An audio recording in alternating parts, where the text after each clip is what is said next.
Hello dear learners, कैसे हो सब? I hope all are doing well. Welcome back to the channel.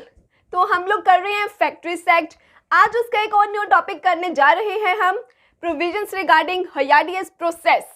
लेकिन अगर आप इस वीडियो को फर्स्ट टाइम देख रहे हैं, अगर आप मेरे न्यू व्यूअर हो तो प्लीज़ प्रीवियस वीडियोस जरूर देखें, क्योंकि जो ऑलरेडी मेरे व्यूअर हैं वो तो जानते ही हैं कि हम सभी के सभी टॉपिक्स के सेक्शंस को, उनके पॉइंट्स को निमोनिक से लर्न करते हैं ताकि आपको एग्ज़ाम के दौरान भूले ना।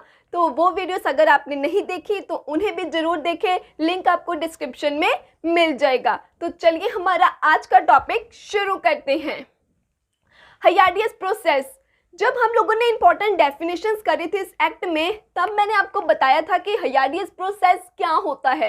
ये वो प्रोसेस होता है जिसमें क्या होता है, खतरा, जिसमें डेंजर हो। मतलब यहाँ पर वर्कर्स के को इंजरी होने के, उनको हेल्थ इशू होने के चांसेस रहते हैं, क्योंकि ये काम वो काम है जो बहुत ही खतरनाक है, जिसमें बहुत डेंजर रहता है। तो ऐसे ही खतरनाक, ऐसे ही डेंजरस काम के लिए स्टेट गवर्नमेंट ने कुछ प्रोविजंस बनाई हैं। क्यों बनाई है? नो डाउट वर्कर्स के सेफ्टी के लिए। तो आज हम वही प्रोविजंस करेंगे। लेकिन ये जो प्रोविजंस है ना, थोड़ी लेट मतीफ है। ये ना इस एक्ट में थोड़ा बाद में ऐड करी गई थी। ठीक है, तो देखते हैं वो कौन सी प्रोविजंस हैं। सबसे पहले हम करते हैं इसका सेक्शन 41A। तो आपको पता है कि सेक्शंस जो है हम वीडियो के एंड में लर्न करेंगे निमोनिक से। ठीक है, सेक्शन 41A है constitution of site appraisal committee. ये एक पर्सन है पिंकू, ये एक पर्सन है चिंकू। ठीक है, तो ये जो पिंकू है ना, ये एक न्यू फैक्ट्री इस्टेब्लिश करना चाहता है, मतलब एक फैक्ट्री बनवाना चाहता है। ये जो चिंकू है, इसकी ऑलरेडी एक फैक्ट्री है, ये उस फैक्ट्री को एक्सपेंड करना चाहता है। पिंकू एक फैक्ट्री इस्टेब्लिश करना चाहता है, चिंकू ऑलरेडी उसकी फैक्ट्री है, उसको एक्सपेंड करना चाहता है। लेकिन इनकी जो वो ये फैक्ट्री है ना, उस फैक्ट्री में क्या इन्वॉल्व है? हयाडियस प्रोसेस। ठीक है, ये जो फैक्ट्री इस्टेब्लिश करना चाहता है उसमें हयाडियस प्रोसेस होगा, मतलब डेंजरस वर्क। इसके जो ऑलरेडी फैक्ट्री है उसमें भी क्या है? हयाडियस प्रोसेस होता है। तो ऐसे हयाडियस प्रोसेस वाले फैक्ट्री को एक्सपेंड करने के लिए ये या फिर एस्टैब्लिश करने के लिए इनको लेनी पड़ती है परमिशन। लेकिन किसकी परमिशन? स्टेट गवर्नमेंट की परमिशन। लेकिन ये जो स्टेट गवर्नमेंट है ना, ये भी कंफ्यूज्ड है, कहती है इनको परमिशन दूं या ना दूं, क्या करूं। अब हम जब कंफ्यूज होते हैं, अगर हमें देखना है कि हमें कोई न्यू लैपटॉप लेना है, लेकिन कौन सा लैपटॉप लूँ यार, ये बेटर रहेगा या ये बेटर रहेगा, हम उस वक्त क्या चाहते हैं? कोई हमें एडवाइस दे दे यार, कोई फ्रेंड, कोई रिलेटिव, हमारा ब्रदर या सिस्टर हमें कोई एडवाइस कर दे तो अच्छा रहेगा। बस ऐसे ही ये जो स्टेट गवर्नमेंट है, ये इनको परमिशन देनी चाहिए या नहीं देनी चाहिए, ये चाहती हैं एडवाइस। अब इसको एडवाइस लेने के लिए ये क्या बनाती हैं? Site appraisal committee. State government जो कमेटी सेट करती हैं उसमें होते हैं ये सब मेंबर्स। वैसे तो ये थोड़ा मैंने यहाँ पे शॉर्टकट ही लिखा है, क्योंकि मुझे तो आपको निमोनिक के थ्रू लर्न करवाना है, लेकिन आप एग्जाम में अच्छे से लिख कर आना जैसे आपकी बुक में दिए हैं। तो ये जो मैंने पॉइंट्स हाईलाइट करे हैं ना, ठीक है, इन्हीं को ध्यान में रख के हमने अपने निमोनिक से इन सारे पॉइंट्स को लर्न करना है। पहले थोड़ा सुन लो। कहते कि वो उस कमेटी में कौन कौन से पर्सन्स होते हैं। एक होता है chief inspector of the state, who shall be its chairman. Representative होगा सेंट्रल बोर्ड का for the prevention and control of water pollution. Representative होगा central board for the prevention of air pollution. ऐसे state board के भी representative होंगे water और air pollution को control करने के लिए, ठीक है, उसकी प्रिवेंशन के लिए।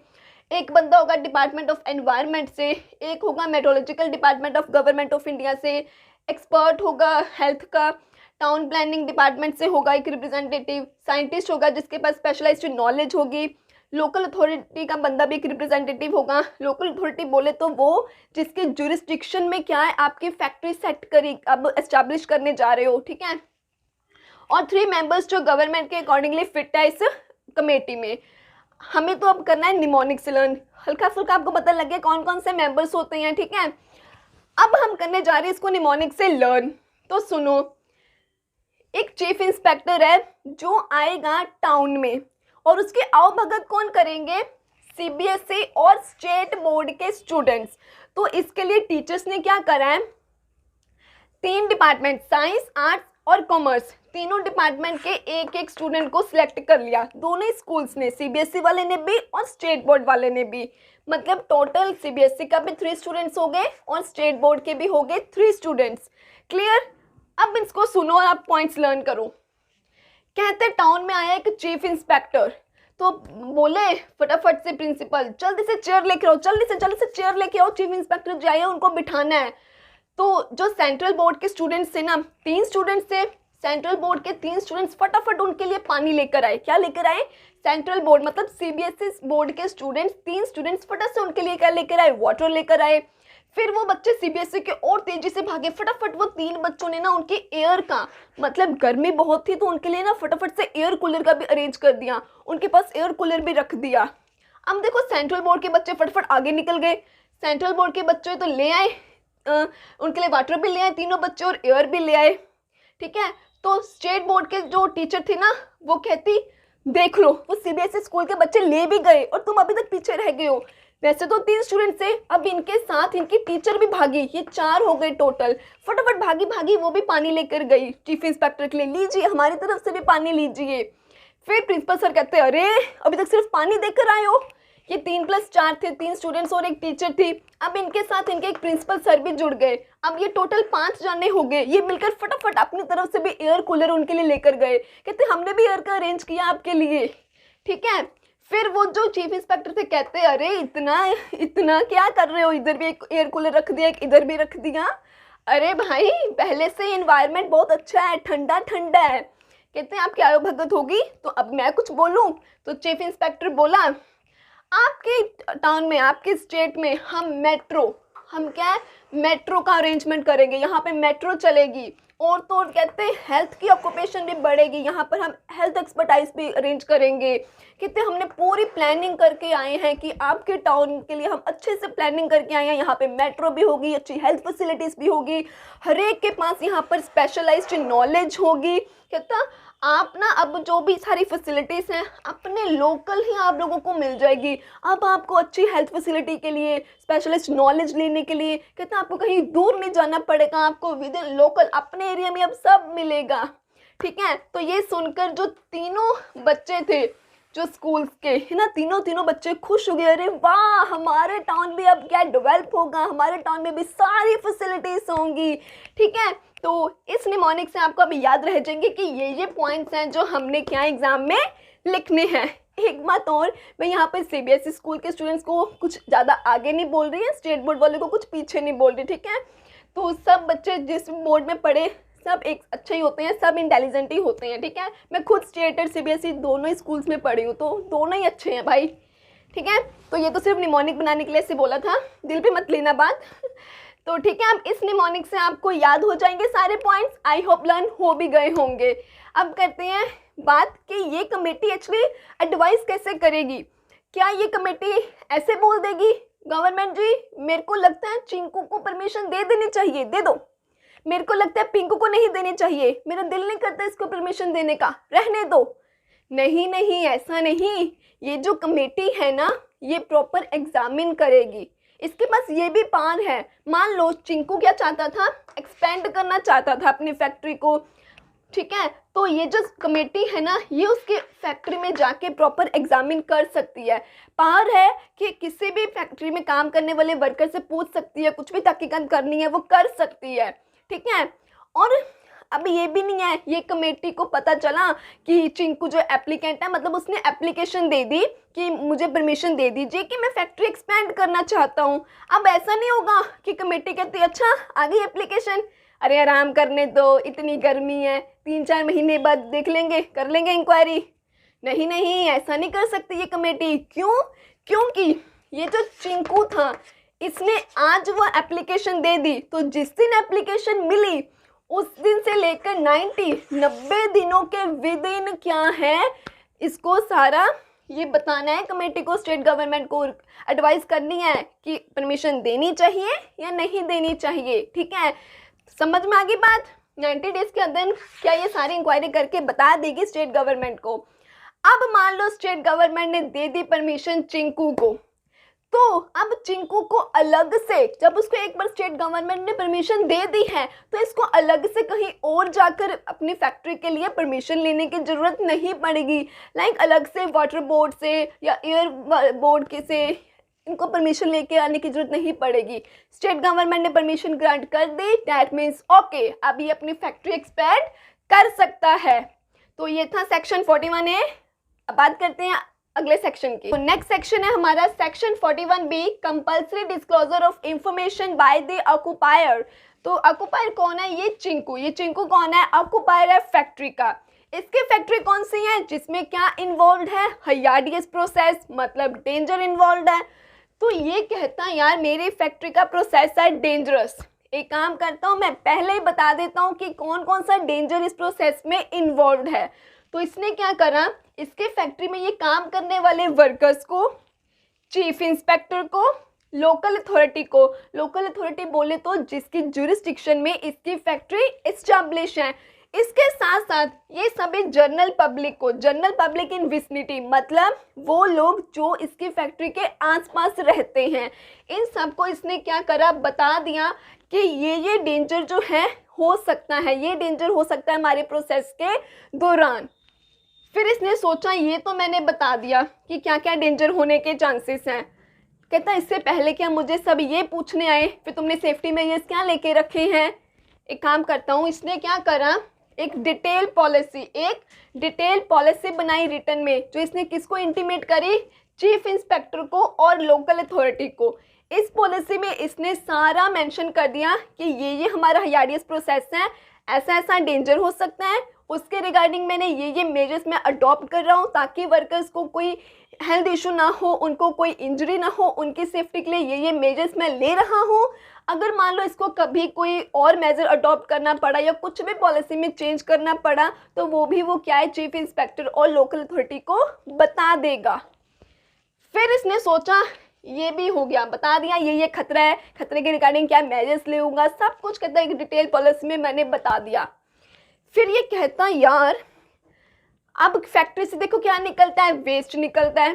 कहता इससे पहले कि मुझे अब सब ये भी पूछे कैसा वेस्ट निकलता है, कहाँ वेस्ट फेंकता है, कहीं तो एयर पोल्यूशन और वाटर पोल्यूशन तो नहीं करता। तो इसके रिगार्डिंग भी ये क्या करेगा, एक्यूरेट इंफॉर्मेशन डिस्क्लोज कर देगा। ये बताएगा कि हमारी फैक्ट्री से ये वेस्ट निकलता है और किस मैनर में ये उस वेस्ट को डिस्पोज करता है, ये वो भी बताएगा कि भाई स्टेट गवर्नमेंट ने जो मैनर बताया हम उसी से डिस्पोज करते हैं, हम बड़े अच्छे हैं, हम वाटर पोल्यूशन और एयर पोल्यूशन नहीं करते। फिर इसके दिमाग में एक दिन आया, कहता अगर कभी इमरजेंसी आन पड़ी तो, कभी खतरा कई बार अचानक से भी आता है, कोई नेचुरल डिजास्टर हो सकता है, कुछ भी इमरजेंसी आ सकती है। तो इसने क्या करा, चीफ इंस्पेक्टर की अप्रूवल लेकर, उसकी परमिशन लेकर अपनी फैक्ट्री में क्या लगा दिया, इमरजेंसी प्लान लगाया, जिसमें एक तरह से, और वो प्लान वो वर्कर्स को, इन सबको, जनरल पब्लिक इन विसिनिटी, इन सबको बताएगा। वो प्लान सबको पता रहेगा कि अगर कभी इमरजेंसी आती है या कोई डिजास्टर होता है तो उस सिनेरियो में क्या मेजर्स अडॉप्ट करने हैं, कैसे खुद को बचाना है। ठीक है, तो ये सारी इंफॉर्मेशन क्या है, एक ऑक्यूपायर के लिए कंपलसरी है डिस्क्लोज करना इन सब को। ठीक है, ये सेक्शन भी समझ में आ गया। तो नेक्स्ट सेक्शन हमारा section 41C, special responsibility of occupier in relation to hazardous process. अब ये चिंकू कौन है, ऑक्यूपायर है ना, ये ना इनको देख रहा है अपने वर्कर्स को, कहता कितनी शिद्दत के साथ मेरे वर्कर्स काम कर रहे हैं, और काम किस में कर रहे हैं, हजार्डियस प्रोसेस में, मतलब ये टॉक्सिक केमिकल सब्सटेंसेस के साथ काम कर रहे हैं। तो ये कहता जब ये लोग इतनी मेहनत से काम कर रहे हैं तो कहीं ना कहीं इसको रियलाइज़ हुआ कि इसकी भी रिस्पॉन्सिबिलिटी बनती है। तो ये अब इसकी क्या रिस्पॉन्सिबिलिटी बनती है, ये क्या करेगा, ये करेगा हेल्थ रिकॉर्ड मेंटेन करके रखेगा, ये प्रॉपर टाइम टू टाइम इनका मेडिकल चेकअप करवाएगा, ये देखने के लिए कि कहीं हजार्डियस प्रोसेस को करने के दौरान इनकी हेल्थ को कोई इशू तो नहीं हो रहा, इनको कोई बीमारी तो नहीं लग रही, ये मेडिकली फिट तो है ना। ठीक है, तो इसके लिए क्या है, ये इनका प्रॉपर हेल्थ रिकॉर्ड मेंटेन करके रखेगा, और ये रिकॉर्ड ये सिर्फ अपने तक नहीं रखेगा, इन वर्कर्स को भी बताएगा। ऐसा नहीं करेगा मान लो इसको पता चला ये ठीक नहीं है, बताया ही नहीं, लगा रहा काम पे, मेरा काम तो हो रहा है, ऐसा नहीं, ठीक है। फिर इसने सोचा कि ठीक है मेडिकल चेकअप तो मैं करवाऊंगा, लेकिन इनको ऐसा कुछ हो ही ना, तबीयत खराब हो ही ना, तो कहता मेरी रिस्पॉन्सिबिलिटी बनती है कि मैं इनको फैसिलिटीज़ प्रोवाइड करूं, लाइक ग्लव्स दूं, हेड गियर दूं, ठीक है, ऐसे इनको फैसिलिटीज़ दूं ताकि इनके इंजरी होने के, इनको हेल्थ इशू होने के चांसेस जो है वो बहुत कम रह जाएं। फिर ये सोचा इसने, कहता है एक और काम करता हूँ, मैं ना इनको ट्रेन, एक स्पेशलाइज्ड, एक एक्सपीरियंस्ड बंदा इनको ये अपॉइंट करेगा। क्यों अपॉइंट करेगा? जो इन वर्कर्स को ट्रेन भी कर सके और साथ ही साथ इनको क्या है, सुपरवाइज भी कर सके। फिर इसने कहा अब जो वर्कर्स आएंगे ना, कहता मैं पहले उनका मेडिकल चेकअप करवाऊंगा। ये क्या करेगा, इसकी रिस्पॉन्सिबिलिटी बनती है कि ये पहले ही उनका मेडिकल चेकअप करवा ले कि क्या वो जो पर्सन है वो हयाडियस प्रोसेस को कर पाएगा। अगर उसको पहले कोई बीमारी है तो आप उससे अगर हयाडियस प्रोसेस करवाओगे तो नो डाउट वो जरा जाएगा ही। तो इसीलिए क्या है, ये पहले इसकी रिस्पॉन्सिबिलिटी बनती है कि ऐसे प्रोसेस में वर्कर्स को डालने के पहले ही वो उनका चेकअप करवा ले। अगर वो मेडिकली फिट है, ठीक है, वो कर सकते हैं ये काम, लेकिन अगर नहीं फिट है तो आप उनको ऐसा काम नहीं करवा सकते। तो ये सारी इसकी रिस्पॉन्सिबिलिटीज़ बनती हैं कि उनके रिकॉर्ड मेंटेन करके रखें, उनको फैसिलिटीज़ प्रोवाइड करें, एक स्पेशलिस्ट ट्रेंड पर्सन को अपॉइंट करें जो इनको सुपरवाइज कर सके, ट्रेन कर सके, प्लस इनको इस काम में रखने से पहले ही क्या है उनका प्रॉपर चेकअप करवाए, ठीक है। अगर वो फिट है तो ये काम वो कर सकते हैं, अदरवाइज वो उनको फोर्स नहीं करेगा काम करने के लिए। नेक्स्ट सेक्शन है सेक्शन 41D, जो कहता है power of central government to appoint an inquiry committee. मैंने ये वर्ड हाईलाइट करा सेंट्रल गवर्नमेंट, क्यों? क्योंकि आपने नोटिस करा होगा अब तक हम लोग स्टेट गवर्नमेंट की बात कर रहे थे, लेकिन अब आई बारी सेंट्रल गवर्नमेंट की।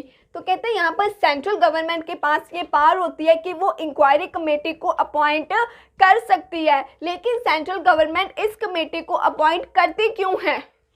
कहते हैं मान लो एक फैक्ट्री में जब कोई एक्स्ट्रा ऑर्डिनरी सिचुएशन आती है, ठीक है, मान लो वो जो चिंकू की फैक्ट्री थी ना, उसमें आई एक एक्स्ट्रा ऑर्डिनरी सिचुएशन, तो ये कमेटी करती क्या है, ये कमेटी ये पता करने की कोशिश करेगी ये वो ना डेंजर होने का काउंस, मतलब वो क्यों डेंजर हुआ क्यों है उस चीज़ को पता करती है, ठीक है। ये क्या है, इंक्वायरी कमेटी है, तो ये इस चीज़ की इंक्वायरी करती है, ये पता करती है कि उस फैक्ट्री में वो जो एक एक्स्ट्रा ऑर्डिनरी सिचुएशन हुई है, जो वो डेंजर अराइज हुआ है, वो हुआ कैसे, रीज़न क्या था, क्या वो नेचुरली हुआ, किसी के फेलियर की वजह से हुआ, किसी की नेग्लिजेंस, किसी की लापरवाही की वजह से हुआ, क्यों हुआ वो डेंजर। तो इस चीज़ को पता करने के लिए ही सेंट्रल गवर्नमेंट क्या है, इंक्वायरी कमेटी को अपॉइंट करती है।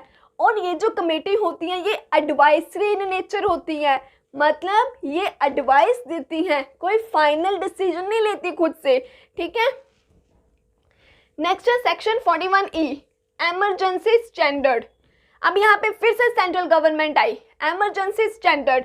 मान लो एक ये फैक्ट्री है, ठीक है, ये एक फैक्ट्री है, इस फैक्ट्री में देखा गया कि जो एडुकेट स्टैंडर्ड बनाए गए हैं वो स्टैंडर्ड ये क्या इम्प्लीमेंट नहीं कर रही, ये फैक्ट्री स्टैंडर्ड्स को नहीं अडॉप्ट कर रही, ठीक है। तो जहाँ फिर वो फैक्ट्री क्या इन एडुकेट स्टैंडर्ड्स को फॉलो करती है, तो ऐसे सिनेरियो में फिर सेंट्रल गवर्नमेंट क्या है, डायरेक्टर इंचार्ज जो होता है फैक्ट्री का, उसको बोलती है कि इमरजेंसी स्टैंडर्ड क्या है सेट किए जाएं इस फैक्ट्री के लिए और इमीडिएटली उनको क्या है इम्प्लीमेंट किया जाए, ठीक है। किस फैक्ट्री के लिए वो ऐसा करती है सेंट्रल गवर्नमेंट, जो फैक्ट्रीज क्या है एडुकेट स्टैंडर्ड अडॉप्ट नहीं करती हैं, उनके लिए फिर बनाए जाते हैं इमरजेंसी स्टैंडर्ड और इमीडिएटली क्या है उनको उस फैक्ट्री में इम्प्लीमेंट किया जाता है। 41F ये सेक्शन कहता है permissible limit of exposure of chemical and toxic substances.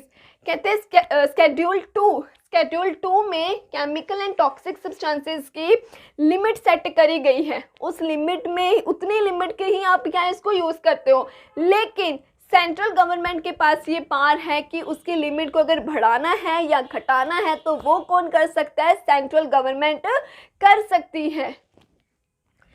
41G ये सेक्शन कहता है workers participation in safety management. यहाँ पर क्या है, ऑक्यूपायर अपॉइंट करता है सेफ्टी कमेटी, ठीक है।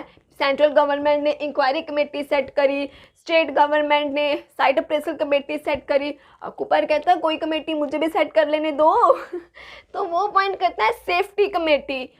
ये कमेटी करती है क्या है, ये कमेटी कॉपरेशन मेंटेन करती है, किसके बीच में, वर्कर्स और मैनेजमेंट के बीच में कॉपरेशन मेंटेन रखती है। क्यों? क्योंकि उनके बीच में कॉपरेशन रहेगा ताकि जो हेल्थ के रिगार्डिंग, सेफ्टी के रिगार्डिंग मेजर्स बनाए गए हैं वो मेंटेन रहें, ठीक है। और इसके लिए ये पीरियडिकली रिव्यू भी करती है कि जो मेजर्स बनाए गए हैं क्या वो उनको अडॉप्ट कर रहे हैं, ठीक है। Section 41H rights of workers to warn imminent danger. ये इमिनेंट डेंजर क्या होता है, मतलब इनको लगना कि यार कोई खतरा हो सकता है, ये डेंजर हो सकता है, वार्निंग है, सिर्फ लग रहा है इनको, ठीक है। तो अब क्या है, ये है वर्कर्स, ठीक है, फैक्ट्री के वर्कर्स हैं, इनको लगा कुछ डेंजर है, कुछ डेंजर हो सकता है, कुछ तो डेंजर होने वाला है, या कुछ हो सकता है जिसकी वजह से इनको कोई हेल्थ इशू हो सकता है या कोई इंजरी हो सकती है, मतलब इनको ऐसा लग रहा है जैसे कोई डेंजर होने वाला है, कोई खतरा होने वाला है। तो अब ये क्या करेंगे, फटाफट से भागे भागे जाएंगे, किसको बताएंगे, या तो ऑक्यूपायर को बता सकते हैं, मैनेजर को बता सकते हैं, या फैक्ट्री इंचार्ज को बता सकते हैं, इनमें से किसी को भी यही जाके बोल सकते हैं कि हमें ऐसा लग रहा है जैसे कोई खतरा हो सकता है, ठीक है। मतलब HRDS प्रोसेस करने के दौरान उनको लग रहा है जैसे कोई खतरा हो सकता है। तो अब यहाँ पे ऑक्यूपायर की फिर क्या ड्यूटी बनती है कि वो फटाफट से क्या रेमेडियल एक्शन ले, वो एक्शन ले ताकि वो खतरा ना हो, ताकि ये जो वर्कर्स हैं वो सेफ रहे। लेकिन अब जरूरी तो नहीं है, अगर इनको लग रहा है कि खतरा हो सकता है, ऑक्यूपायर को भी ऐसा ही लगे, अगर उसको ये लगा कि नहीं नहीं तुम्हें लग रहा है, ऐसा कुछ नहीं होगा, घबराओ मत, कोई खतरा नहीं है, लेकिन वर्कर्स को तो लग रहा है ना। अब इसको नहीं लग रहा ऑक्यूपायर को ऐसा, इसका मतलब ये नहीं है कि ये कोई एक्शन नहीं लेगा, ये जाएगा इंस्पेक्टर के पास और उनको बताएगा कि ऐसा लग रहा है वर्कर्स को जैसे कोई खतरा होने वाला है, ठीक है, जैसे कोई डेंजर अराइज हो सकता है।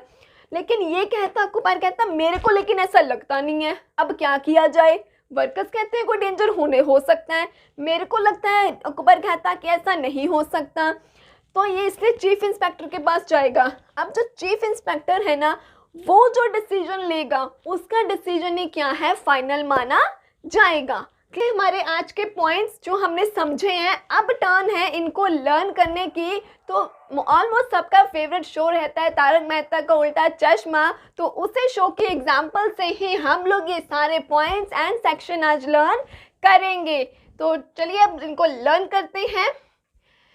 तो सबको पता है कि तारक मेहता का उल्टा चश्मा सीरियल में टप्पू सेना आती है, राइट, और नवरात्रि भी चल रही है। तो जो ये टप्पू है ना, ठीक है, ये क्या करता है, कमेटी बनाता है, एक कमेटी बनाता है अपने 4 फ्रेंड्स के साथ। कौन, गोली, गोगी, सोनू एंड पिंकू, ठीक है, इनके साथ मिलकर क्या है, वो अपनी कमेटी बनाता है। क्यों बनाता है, नवरात्रि की प्लानिंग करने के लिए। तो वो इनके साथ मिलकर अपनी कमेटी बनाते हैं जिसमें टप्पू क्या है, अपना प्लान इनको डिस्क्लोज करता है। क्या करता है, डिस्क्लोज करता है, वो बताता है फ्रेंड्स नवरात्रि के बारे में मैंने ये सोचा है, वो इन सबको बताता है। फिर वो क्या है, इनको रिस्पॉन्सिबिलिटी, इन सबको रिस्पॉन्सिबिलिटी असाइन करता है कि तुमने खाने का देखना है, तुमने डेकोरेशन का ध्यान रखना है, तुमने ये वो, इनको इनकी रिस्पॉन्सिबिलिटी क्या है वो असाइन करता है। और बोलता है ध्यान रखना कोई भी गड़बड़, कोई भी डेंजर ना हो, ठीक है, कोई भी गड़बड़ हमारे प्लान में ना हो। ये लोग आपस में बातें कर ही रहे होते हैं, इतने में आते हैं भिड़े अंकल, ठीक है, भिड़े सर की होती हैं एंट्री, ठीक है, सोसाइटी के एक में सेक्रेटरी की, वो आता है इंक्वायरी करने के लिए। अब भिड़े आया, ठीक है, वो इंक्वायरी करने आता है कि ये लोग क्या प्लान कर रहे हैं। कहता मुझे बताओ तुम लोग क्या प्लान कर रहे हो नवरात्रि का। तो टप्पू कहता मेरे अंकल नहीं ना, अभी नहीं बता सकते, आपको चल जाएगा पता रात को। तो वो कहता नहीं मैं तो जानकर रहूँगा, क्योंकि फिर तुम ही लोग बोलोगे अंकल इमरजेंसी आन पड़ी, हमें थोड़े और फंड की ज़रूरत है, बजट ख़त्म हो गया। कहता फिर मैं नहीं तुम्हारी सुनूंगा, अभी से मुझको बता दो तुम क्या प्लान कर रहे हो। तो टप्पू बोला डोंट वरी भिड़े अंकल, हमको अपनी लिमिट पता है, हमको पता है आपने कितनी बजट की हमें परमिशन दी है, हमें अपनी लिमिट पता है, हम बजट में रहकर ही सारी तैयारी करेंगे। आप तो बस नवरात्रि फंक्शन में पार्टिसिपेट करने के लिए रेडी होने जाइए। ठीक है। भिड़े कहता अच्छा जा रहा हूँ, लेकिन फिर से एक बार तुम लोगों को मैं वार्न कर रहा हूँ, कोई भी डेंजर, कोई भी गड़बड़ नहीं होनी चाहिए आज फंक्शन में। तो टप्पू सेना कहते डोंट वरी, कोई प्रॉब्लम नहीं होगी, नवरात्रि एकदम धूमधाम से मनाएंगे, ठीक है। तो इनके ये बातचीत से आपको आई होप अब ये सारे पॉइंट्स याद रह जाएंगे। लेकिन अब हम सेक्शन कैसे लर्न करेंगे? देखो, जब आपको सीक्वेंस वाइज इनकी बातों से ये पॉइंट्स याद रह जाएंगे तो ऑब्वियसली आपको ए बी सी डी ये भी सारे सीक्वेंस में याद रह जाएंगे। लेकिन 41 कैसे लर्न करना है, एक बार ये तो दिमाग में रह जाए कि 41 है, उसके बाद तो चलते ही जाना है। तो 41 कैसे लर्न करना है? टप्पू के कितने फ्रेंड्स हैं? टप्पू के अलावा उसके सेना में कितने लोग हैं? 4। गोली गोगी सोनू पिंकू 4 जाने हैं, 4। तो इन चारों का लीडर कौन है? एक टप्पू। 4 फ्रेंड्स का एक लीडर टप्पू। 41 क्लियर? तो आई होप अब आपको इसके सेक्शन लर्न हो गए होंगे, पॉइंट्स लर्न हो गए होंगे, पॉइंट्स के बीच में क्या एक्सप्लेन करना है वो भी समझ में आ गया होगा। तो आज का टॉपिक बस इतना है। अपकमिंग वीडियो में बात करेंगे वेलफेयर फैसिलिटीज़ के। एंड अगर आप मेरे चैनल को फर्स्ट टाइम विजिट कर रहे हैं तो चैनल को सब्सक्राइब जरूर करें, क्योंकि यहाँ पर इस चैनल में आपको ऐसे ही सारे टॉपिक्स जो है निमोनिक्स के साथ लर्न करने को मिलेंगे, ठीक है। वीडियो अच्छी लगी तो लाइक ज़रूर करें, अपना फीडबैक ज़रूर दें कि आपको वीडियो कैसी लगी, और अगर कोई डाउट हो तो वो भी आप कमेंट सेक्शन में पूछ सकते हो। वीडियो अपने फ्रेंड्स के साथ भी ज़रूर शेयर किया करें, ठीक है। Thank you.